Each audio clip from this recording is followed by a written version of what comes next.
with parents, but also with siblings. If you have like a sister, or if you have kind of like a brother and you guys don't get along, and maybe you guys are at a head, and then it happens in front of your kids, you're like, okay, this is not even the life I live, right? So I Yeah. don't want to go over there. But sometimes people don't realize that. And so when people say, no, I'm not going home for the year, they try to shame people or guilt them into going. So it's great that we're having this conversation so people know if you're going through this, you're not the only one, and you're not wrong for doing what you need to do for yourself or your family that you are creating.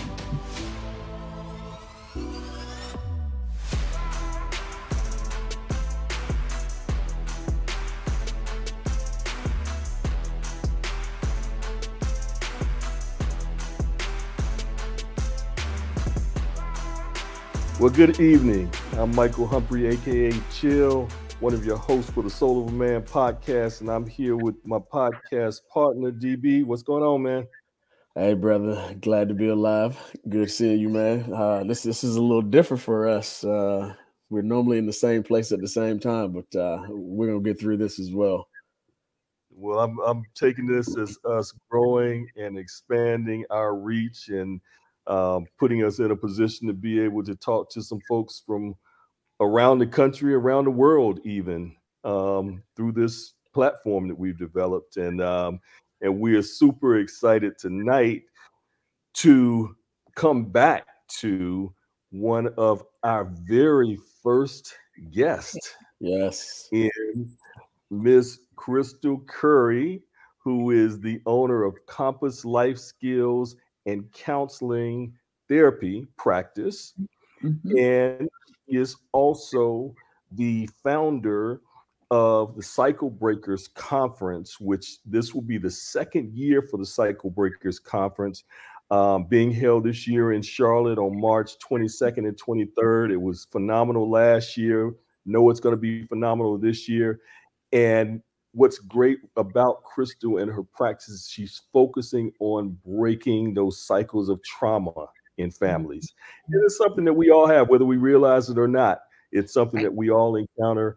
And so make sure you mark those dates. We're going to be giving you some more information about it as we move along. But right now, welcome, Crystal, our Soul of a Man podcast family. What's going on? I'm so excited to be here. Thank y'all for inviting me back. Absolutely. Absolutely. You're a part of us. You're absolutely positively a part of us.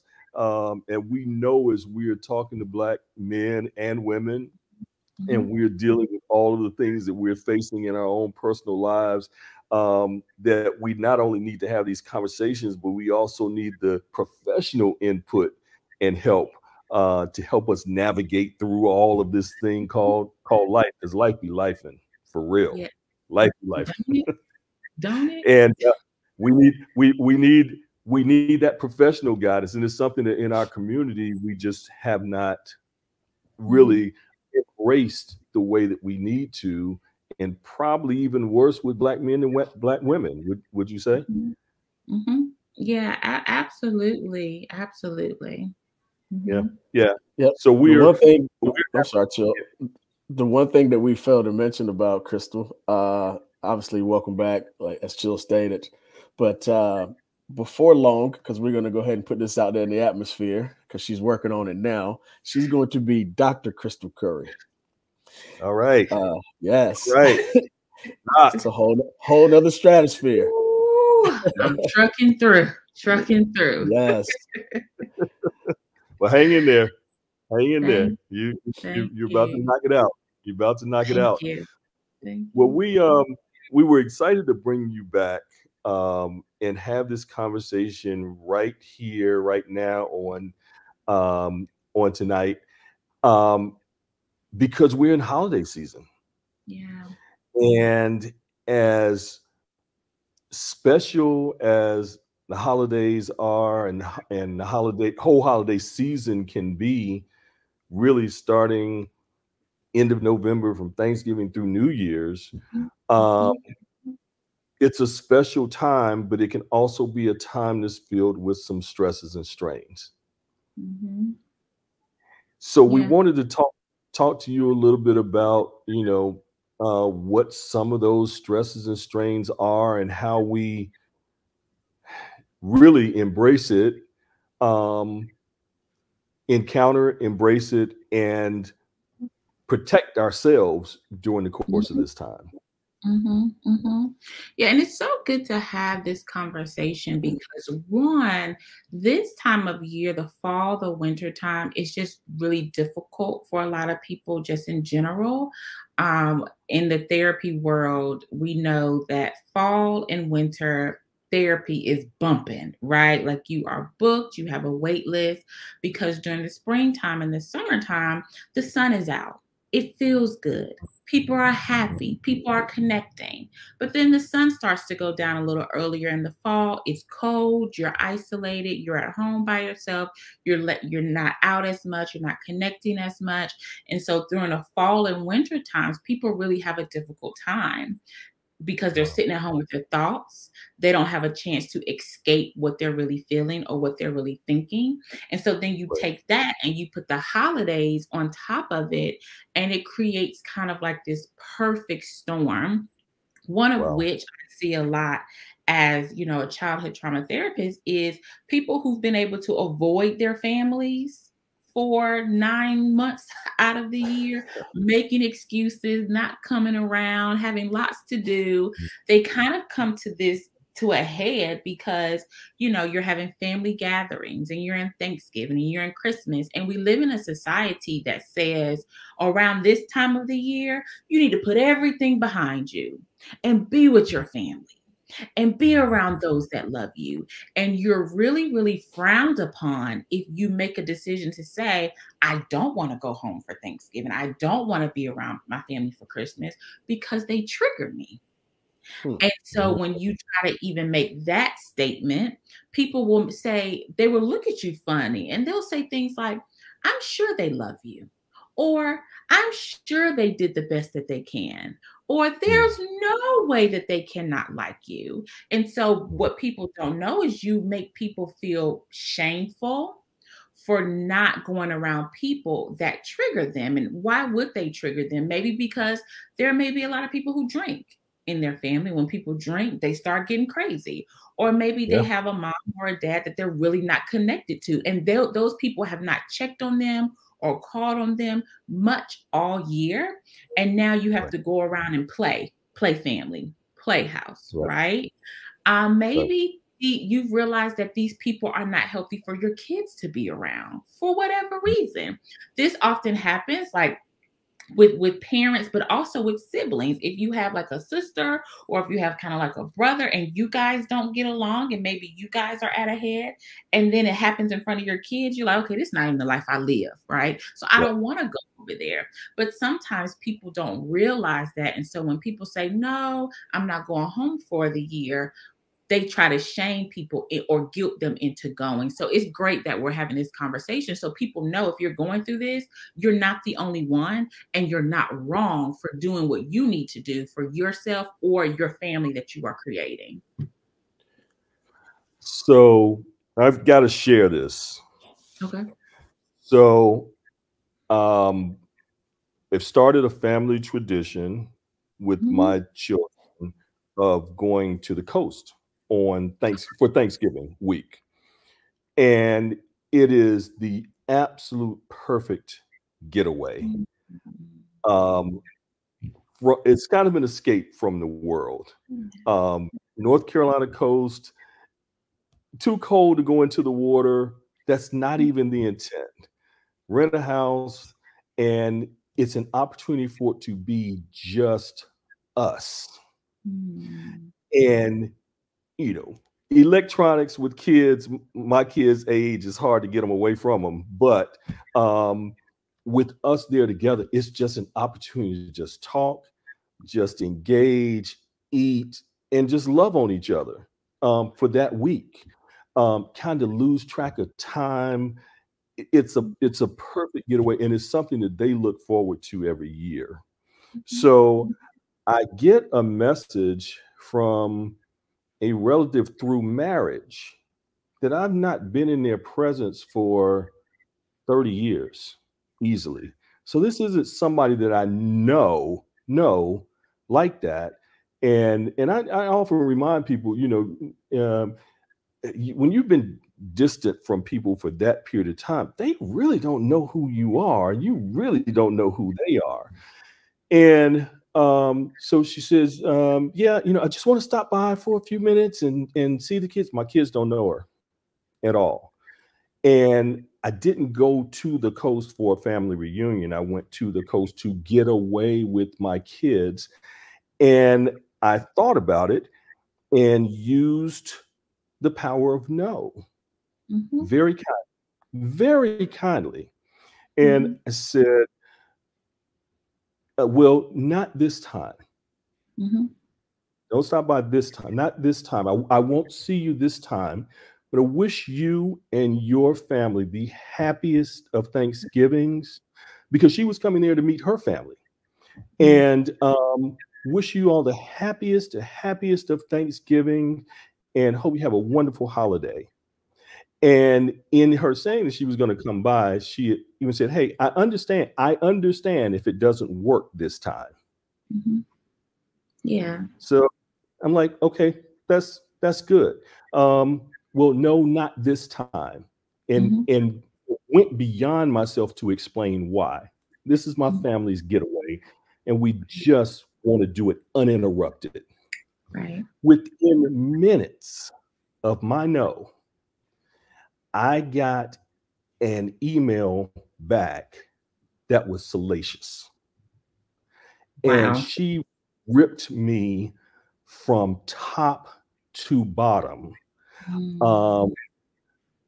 threatened to call my aunt, who she was in-laws with. I'm 60 years old. She threatened to call my aunt. And then proceeded to tell me about how disappointed my late mother would be. And I'm like, keep my mama out your mouth. That's where we need to start, right there. Keep my mama out your mouth, because you don't know me at all. I was appalled. Yeah. I was totally and completely appalled and could not believe, and I'm sharing this in detail because people need to get it and understand. Folks will force their agenda on you. And if you're not strong enough to say, no, not this time, and did it very kindly, not this time, but you have a great Thanksgiving. She ripped me from top to bottom. And I responded back and said, you took this and made it something really ugly. Shame on you. Because I didn't ask for any of this. And Crystal, when I tell you, this happened in the evening, I didn't sleep that night. And the next day was off. It was my energy completely changed. We've been there a few days. My energy completely changed. And the only thing that got me back together was my youngest kid came to me and asked me what was wrong, kind of explained a little bit as to what was happening. And he said, Dad, this is our safe place. Don't let that bother you. This came from a 14-year-old. This came from our 14-year-old. He said, this is our safe place. Yeah. Don't let it bother you. I lost a day. Yeah. With my energy just being completely off. So I wanted to share that in detail, one, because it really irritated me at how folks can really force themselves on you, and how you really have to, when you don't feel it, you have to be able to say no. Right. So I have a two-part to Chill's comment there, Crystal. Number one, once you've gotten to the point of, and I'm going to say allowing someone to trigger you, because I think sometimes we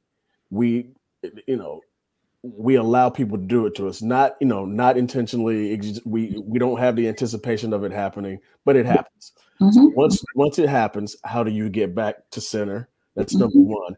Number two, this is going to be really interesting. If you're that person, and you may not even know you're that person, you're that person that everybody dreads to see during the holidays. Mm-hmm.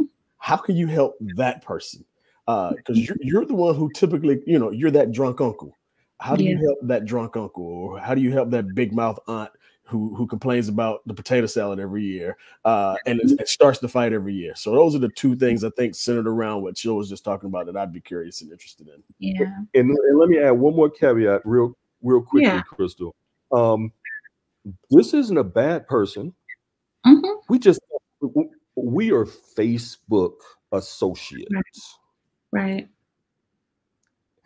Mm-hmm. And she was thinking maybe it was something more than that. But that's at its core, we are Facebook associates. No, I don't need you to stop by. Yes. I'm not here to see you. But there were some things going on with this person. I had to take a look at it that way and say, hey, you are projecting some things on me now in your angst. Right. That ain't got nothing. As she was ripping me, I was reading these things. I was like, this has nothing to do with me. This has nothing to do with me. Putting some things going on with you and your former in-laws on me that has nothing to do with me at all. Right, right. So when it comes to people triggering us, we really cannot control what we get triggered by. Our brain does that, right?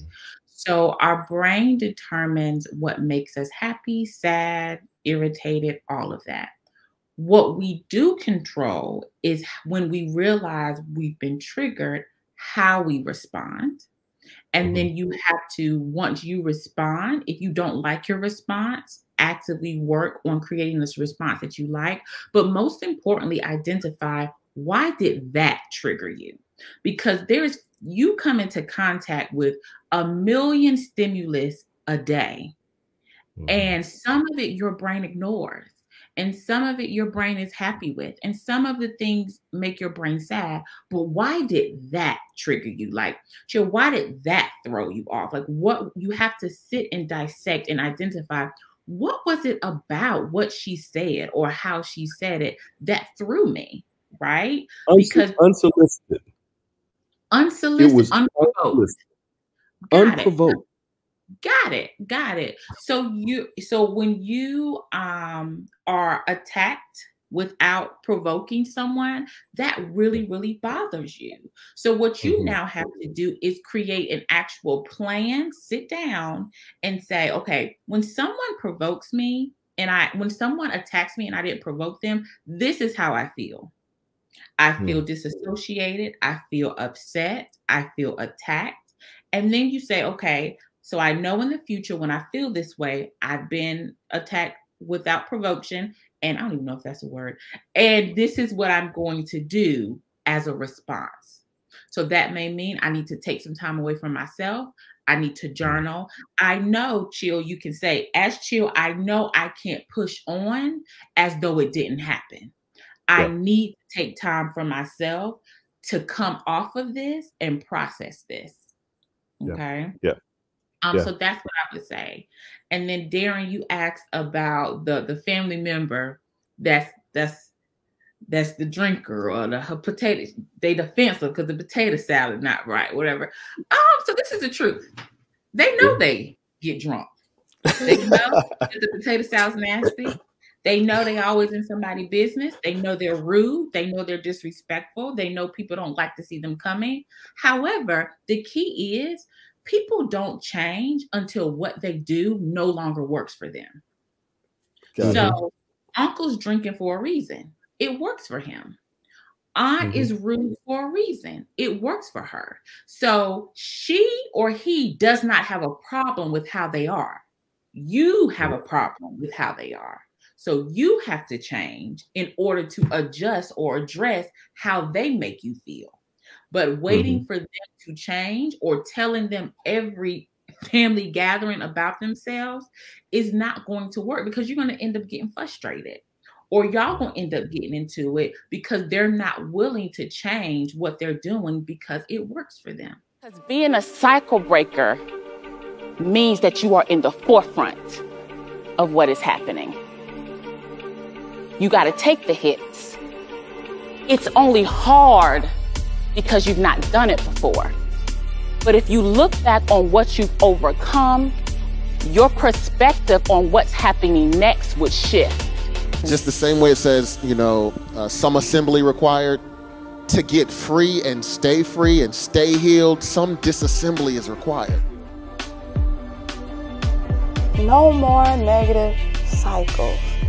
Regardless of what happened to you, you can make decisions to not let it negatively impact you anymore. I speak that people will see you and they will recognize that a shift has happened and they will ask you, how did you do it? Cycle Breakers Conference 2024.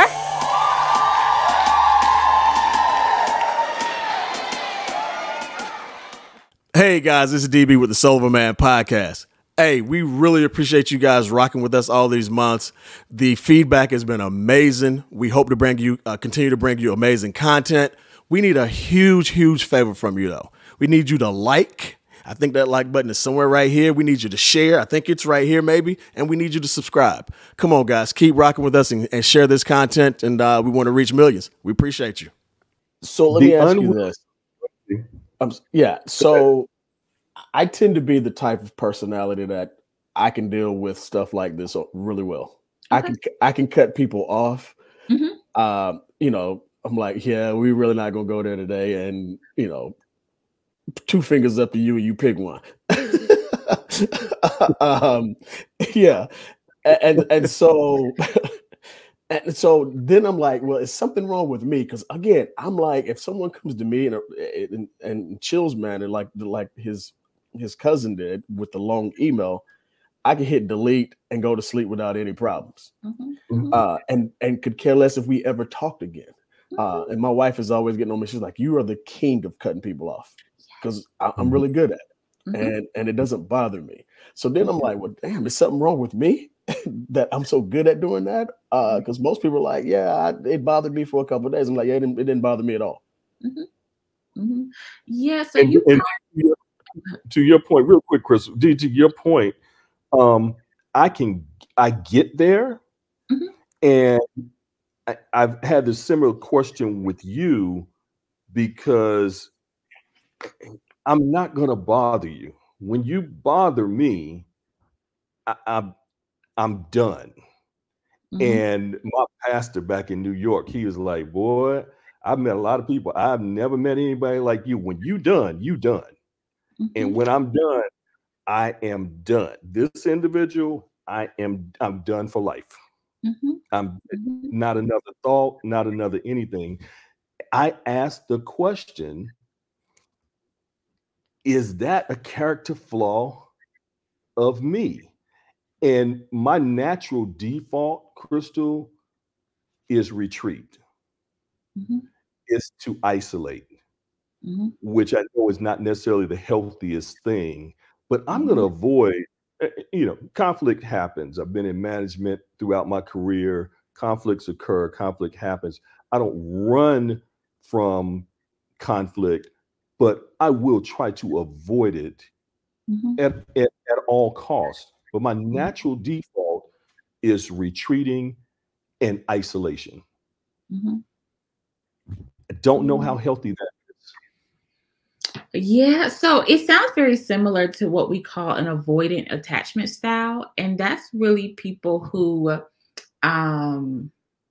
you tend to be very like in or out, right? There's really like no gray, right? It's either I rock with you and I love you, or I don't fool with you. Like you're just kind of like dead to me. And like it's like a switch, right?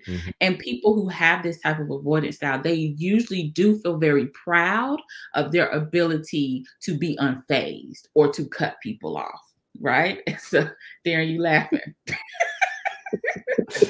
You're on my pew, as they say. Okay.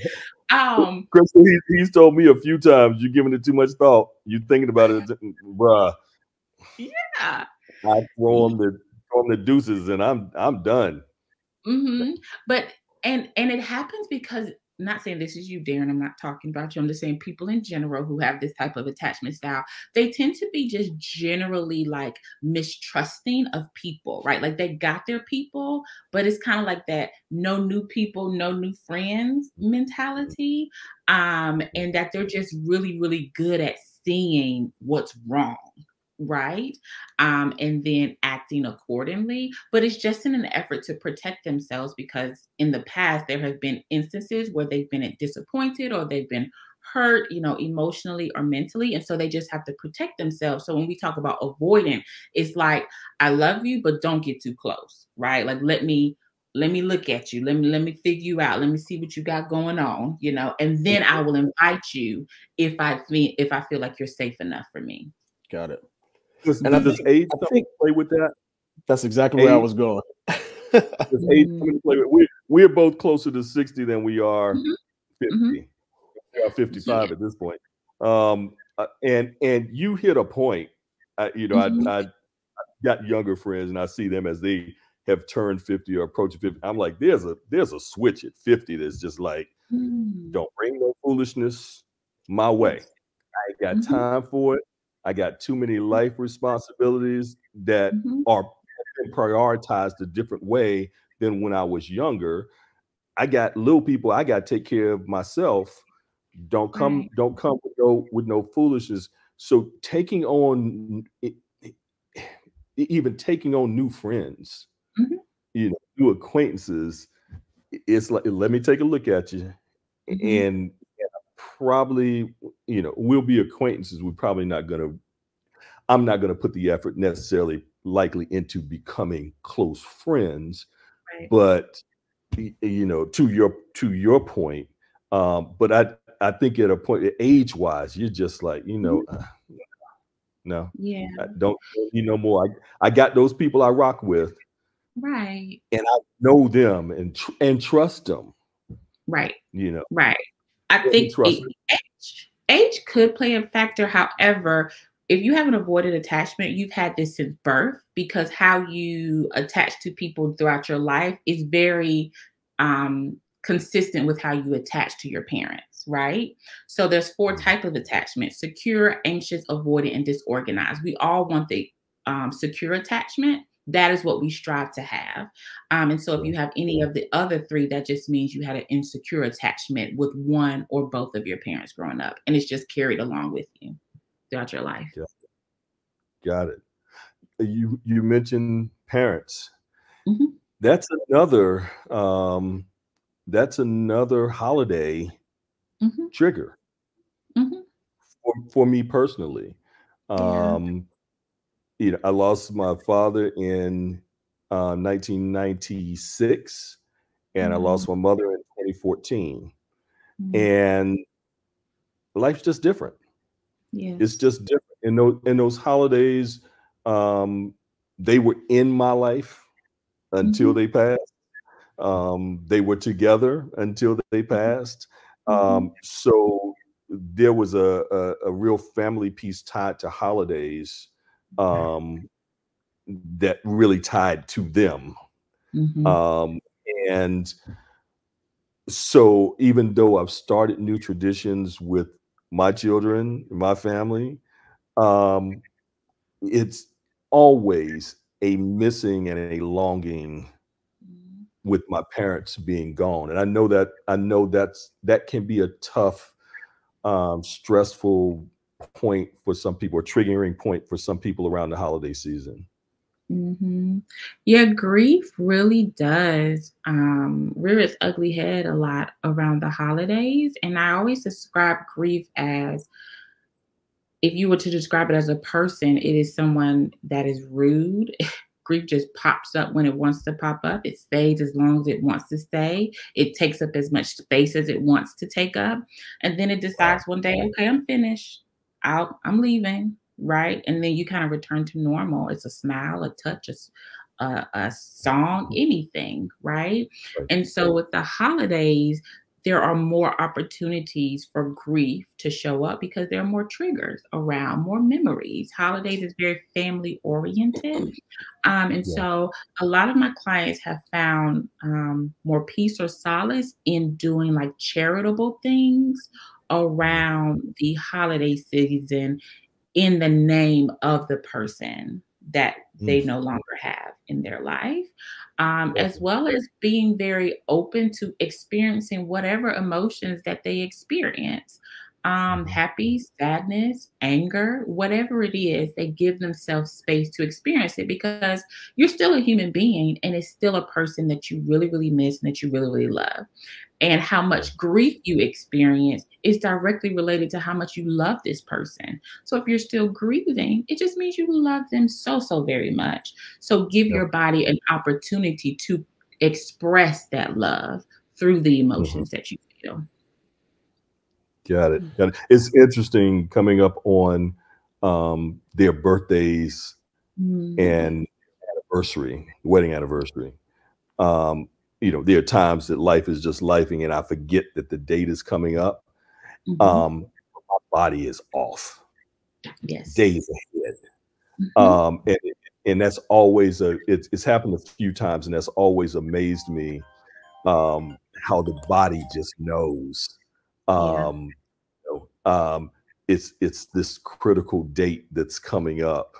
And I'm out, it never fails. I'm out of sync. And it's like, oh, wow, tomorrow's Mom's birthday. Okay, there we go. There we go. What would you recommend? Go ahead, Joe. I'm sorry. Go ahead. No, I was gonna say, what would you recommend, Crystal, to someone who this is relatively fresh for, like within the last year, 2 years? Because I can imagine that's very difficult. I think before we started this call, I stated I have 2 friends who lost parents within a year apart, both parents. And now we're up on the holidays. The easiest thing that their body may want to do is isolate. I do not suggest that. It can be real easy to just, I'm going to stay at my own house. I'm locking the doors, shutting the blinds. I don't want to talk to nobody. I don't want to see anybody. That's really, really an easy route to go. But I would encourage them to plan your holiday, right? You don't have to just leave it up to guessing. You can say, I want to do this on Christmas Eve. I'm going to go here. I'm going to do that. Even if my body really, really just wants to stay in the bed and under the covers, you can go under the covers at 6:00 p.m. But from 12 o'clock until 5:59, this is what you're going to do, right? And just really, really plan your day. And you can really find ways, if you're up to it, to honor those that are no longer here by doing charitable service, by going to visit them, by making an ornament in their favor, a blanket, whatever it is, so that you can have something to commemorate this holiday, even though they are not here with you. Got it. Now, as a friend, what would you recommend to me, to do to get someone? Because you get, I just don't feel like being bothered. And then as the friend, you don't want to be pushy, but you need to get this person out of this funk or whatever. What do you recommend to the friends of these people? Yes. So I would not recommend saying, what do you need? Because they have to think about a way to tell you to support them. And that can be too much. I would recommend being the pushy friend, right? Because strong people have strong friends around them. And so sometimes strong friends don't know how to say, for example, I ain't doing good. I don't want to do this, right? So you can say, hey, the game's coming on at 6:00. I'm coming. We going here. We're going to do the game. You ain't got to stay out for long. We'll be out here for an hour, right? Or I'm just going to drop by. I'm just going to come by. They'll be like, no.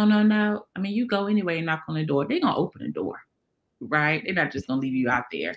But that's the things that I would recommend. Be pushy. It's okay. And then also affirm them in their experiences. Just thinking about you. I'm so sorry you're going through this. This person was a great person. And I see how much they meant to you, but just really, really affirming them, buying them some groceries, sending stuff to their house, just to let them know that they are being thought of as well. Got it. Good deal. The close pushy friend can get away with that. the distant cousin through marriage. It cost me that. Me. But yeah, I remember losing my mother. We were in New York, and there was a given day where I just didn't have it. And this was soon after, a week or so after, and I just physically hadn't been to the grocery store. There was literally nothing in the refrigerator, hardly whatever, and the doorbell rang, and it was a close friend, and he came with catering trays. And said, hey, he and his lady stopped by and came with catering trays and said, hey, sure, you're all going through it. Eat what you can, do whatever with the rest of it. But we were thinking about you. They carried us for a week.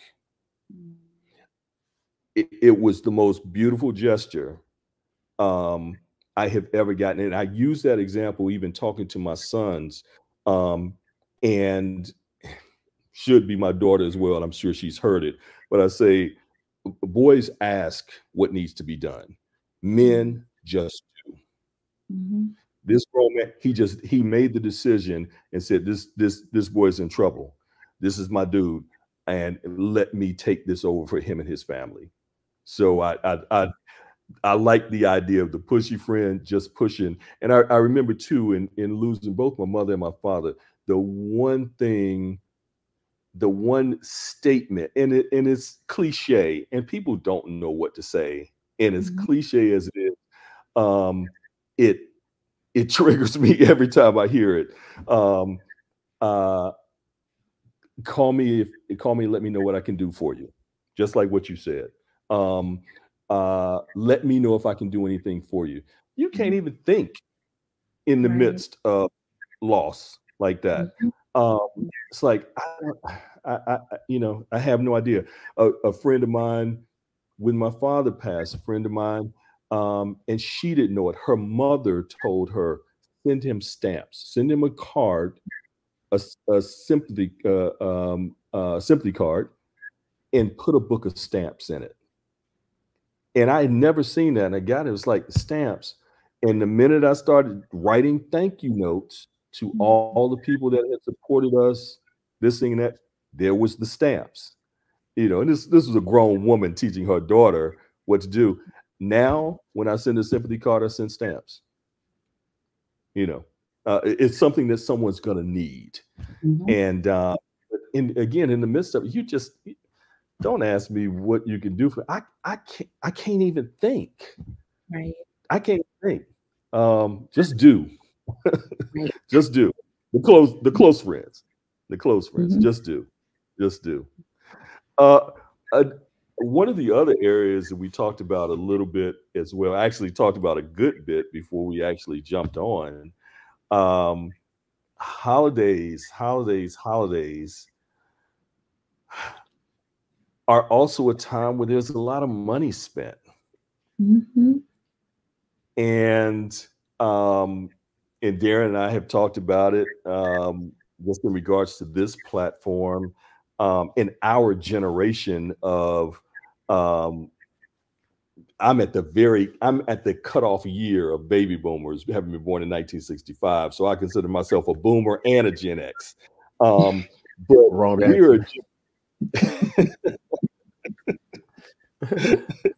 I'm gonna let you have that one. The cutoff is 1964, bruh. The cutoff is 1964. So I'm born in 65. So I consider myself part of the boomer generation as well. But we're a generation that literally we have overcompensated at times for our children. Anything that you felt was not a slight, but anything that you maybe had wanted as a child or felt you didn't get as a child, things. Now I'm talking about not emotionally or whatever, but things. We've probably overcompensated for our kids because in our minds it's just like, I don't want them to want for anything. At times to a fault. So we come up on a holiday of gift giving, and we can go overboard. And sometimes folks go overboard and overextend financially to a point where, you know, you're playing catch up going into the new year. But the desire to do, sometimes the funds are not there to do, is another point of stress on the front end and stress on the back end. Right. Any insights on that?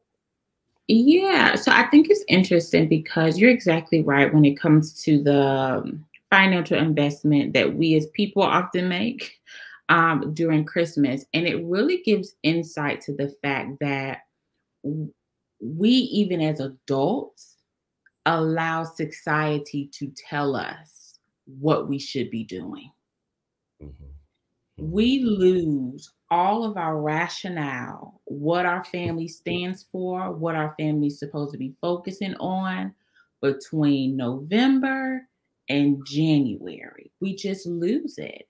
And then we tell our kids, don't fall into peer pressure. Don't do what everybody else do.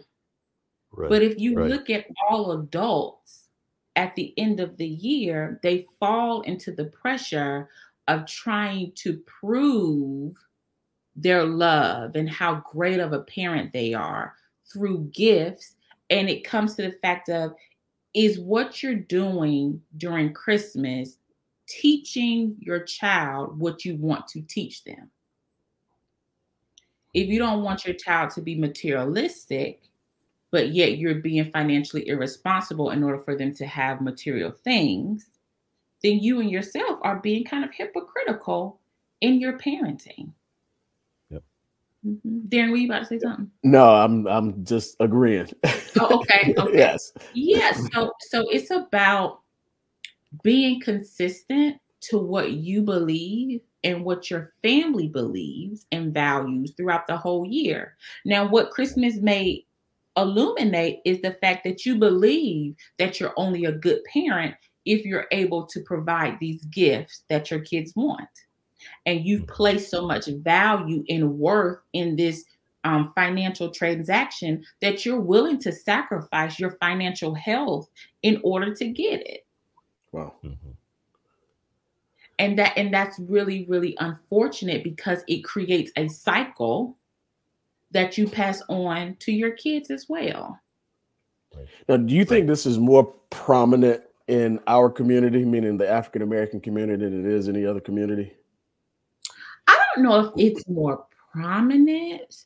I will say in the Black community, it has a lot of value. Like what you get at Christmas or how well you can get Christmas gifts for your kids really determines how great of a parent you are in the Black community, right? You can't get your kids nothing, then parents start feeling bad. Like you just didn't feed them for 364 days of the year. Like they haven't had light for 364 days of the year. They got clothes, shoes. You know how fast these kids grow? Like yes. You need clothes multiple times a year and you've clothed them all year. Yet one day of the year, we've put so much value on being a good parent if we're able to get them the top of the line things or, you know, whatever they want. Right. And it's like, yeah, you're a good parent without doing that. So what about, let's take the kids out of the mix. And what about being a spouse? You know, sometimes y'all sisters want a lot for Christmas. It ain't just the kids. We do want a lot. However, I will say, if you've been a good husband the whole year, you ain't got to worry about Christmas. I don't want nothing. Right? Because you've done an amazing job. You ain't got to go out for Valentine's Day because you killed it in January. Right? I don't need to go to Paris in June because you killed it March, April, May. You know, you've been doing great consistently. So no, Christmas. Okay, I got you. All right, that makes sense. Good news for me. I've been killing it all year, so that's great. Go ahead. Good deal. You're setting the bar too high, DB. Hey man, you know what? My pastor back in Charlotte used to tell us that he probably still tells you guys, Crystal, whatever you don't celebrate, X is your life. Absolutely. Yeah. Well, Chris, I've got to backtrack just a bit and just go back to specific family members, immediate family, extended family, in-laws, whatever the case, that you absolutely positively know are triggering for you. Is avoidance wrong in those scenarios? And you know, and then what do you do in those situations where, you know, it's going to be a gathering, you're fantastic with everybody else that's there, but this one individual sets it off every single time? Is it wrong to avoid those situations to protect yourself and protect your holiday? Yeah, no, I don't believe it is. You are in no way, shape, or form authorized to put yourself in emotional harm simply because of family tradition, right? And so if you feel like you going around a certain person triggers you, you don't have to go. I have some clients that, you know, they have certain family members that trigger them. But my clients are very strategic in when they go, right? So if you have that uncle who drinks a lot, you know, around the time of the party when he start getting a little loose, right? So they'll go a little bit earlier, they'll set up, they'll help cook a little bit. And then after it gets started, they there for 30 minutes and they go home, right? They don't stay for the duration of the time. Also, if there's someone there that triggers you and you don't really get along with them, you can go if you feel like it and stick with the people that you're comfortable with, right? And you follow them wherever they go, you go too, right? But if it's too much, right? Because I also talk about holidays are when abusers come to dinner, right?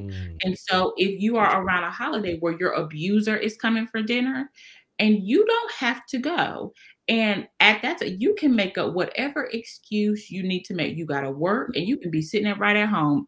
It don't matter. But if you need to do what you need to do to keep yourself safe, then do that. But you're not obligated to go there, because if you don't protect yourself, who's going to do it? If you don't advocate for yourself, who's going to do it? Nobody. We realize that that's why you're in this situation. So you have to take control of advocating and protecting your own self. Abuse comes in a lot of different forms. We kind of think immediately physical. But I recently recognized a narcissistic personality in my family. And that's a different kind of abuse. Because those folks don't realize they're narcissists. And I didn't realize. I had people outside who kind of saw the situation and was like, ooh, you know what? That's hitting every definition of narcissism. So I took some time, read some articles, you know, read some books, and was like, wow, this explains a lot. Never wrong. We'll have thinking you're crazy, literally. We'll have you thinking that you're totally and completely crazy, and it's about control, right? And that's a tough thing to realize about someone that has been a trigger for a long time. Yeah. So narcissist abuse, physical abuse, mental abuse, sexual abuse, right? We have adult men and women who have never even told anyone in their family that someone touched them, right? And the person comes to the family gathering every time there's a holiday. And imagine sitting at the table in the living room and your abuser is across from you and they're saying, hand me the remote, or can you get me some water? That is an absolutely unhealthy environment to be in, and you don't have to go.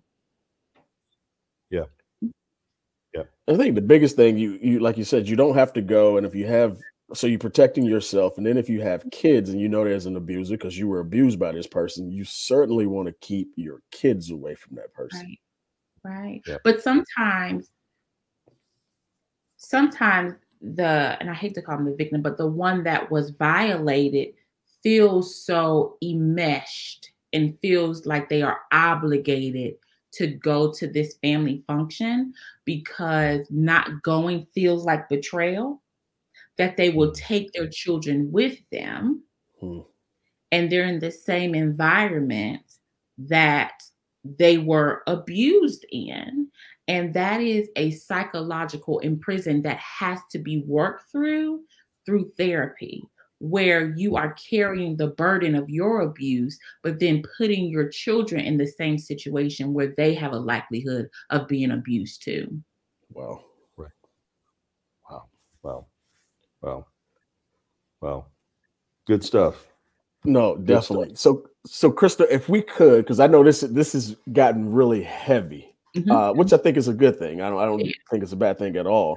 But at the same time, holidays are, especially Christmas, is supposed to be joyous. Yeah. You and I spoke briefly just about the true meaning of Christmas. If you could, let's talk about bringing joy to our holidays. And I'm going to go as far as to say that Jesus joy, because that's what the season is really all about. And I know this is something that you believe deeply in, as well as the two of us. And I think some people, regardless of what your beliefs are, and as I said to Crystal Chill before you got on, I say Merry Christmas to people because, again, I'm cognizant of whatever people's beliefs are. Yeah. But like, if I know I'm in a setting and everyone, they're believers, I'm going to say Merry Christmas. I'll get the Happy Holiday and all the other stuff in, but I'm going to go ahead and leave with Merry Christmas. I'm sorry. That's just kind of how I do it. Yes. Hey, listen, say what you believe. There you go. Say be your authentic self, right? Merry Christmas, whatever you want to say, be your authentic self and bring and celebrate the holiday in a way that brings you joy. If it's having people over at the house, if it's going to see the lights, if it's going shopping, if it's going, out of town, do whatever brings you joy. Listen, we live in a day or time where you really don't know if you're going to make it to the next day. Right? So in a season of joy, there is so much to celebrate. So celebrate it the way you want to be. You want to celebrate. I'm a person that believes that truly. Yeah. This may be a whole. Go ahead. No, go ahead. No, go ahead. This may be a whole nother show, but living one's true, authentic self, I'm right there. I am right. Again, I'm closer to 60 than I am 55. So some of it I say has been just my life journey getting to this point. But and said it, I think even in the last episode that we had, it's for me at this point right now, it's like, take me just as I ain't code switching for you. I ain't putting on no mask for you. Ain't faking the funk for you. Right. This is who I am. And I know I'm a good person. I know that I'm a good person. So there's no question at all about that whatsoever. So if you are cool with a good person, and then you're cool with me. But we go through so much of our lives, and Darren and I have talked about it before, even have, go into the workplace and you switch up. You code switch, you put on the mask and you change your dialect and you you go from hollering at your boys on the corner to your best Barack. And one of the things I think is most beautiful about Black people is we have been so trained to do this. We do it effortlessly. But we go through so much of our lives not being able to just totally and completely authentically us. Darren and I both A&T graduates, and we talk about the 4 days for some people 5 or 6 days around our homecoming. Folks come to town for 4 days and shed all of their corporate whatevers and all of it, and it's just love. It's just Black folk being Black folk. Ain't nobody shooting stuff up, ain't nobody jabbing and stabbing. It's folks that you can see people exhale and just relax, and it's like, yo, I'm amongst us, and I can just be me. And so many folks go through so much of their lives without that authenticity, that it hit my ear when you said it. Again, that may be a whole nother show. Expect to be back several more times, Crystal. And excited each time we go have you back. But in this season of joy and just authentically being yourself and authentically enjoying yourself and your family, and remembering all of the blessings that you've been given, to get you to this point. Because to your point, we are in a time and an era where you don't know whether the next day is given. You don't. Darren and I had this conversation earlier this week. Just talking about estate planning. Something talking about next year. And having to make sure those things are in place, because you don't know that the next day is guaranteed. Right. But that authenticity is so important. So important. It truly is. Yeah. Well, look, we actually, I'm sorry. Go ahead, Chill. No, you go ahead, Dick. No, I was going to say, I mean, I think oddly enough, we're running up on our hour. I mean, and there's no certainly, set time that we have to get off this thing, but I want to respect your time, Crystal, and Chill, you as well. Crystal, I guess if you could give our viewers and listeners just kind of that pep talk to go into the holidays, or go, finish the holidays up strong. That's going to get us in and out with our sanity, at least some semblance of it. Sort of go ahead and give us that and close us out if you don't mind. So the holidays is about gratefulness. It's about gratitude. It's about reflecting. And so I would even challenge you during the holiday season with a posture of gratitude, reflecting on this past year. It may not have all gone your way. It may have taken some twists and turns, but there are some areas in your life that are really, really amazing. And there's some things that you've done that were really, really awesome. And you have to stop, reflect, and really acknowledge and celebrate that.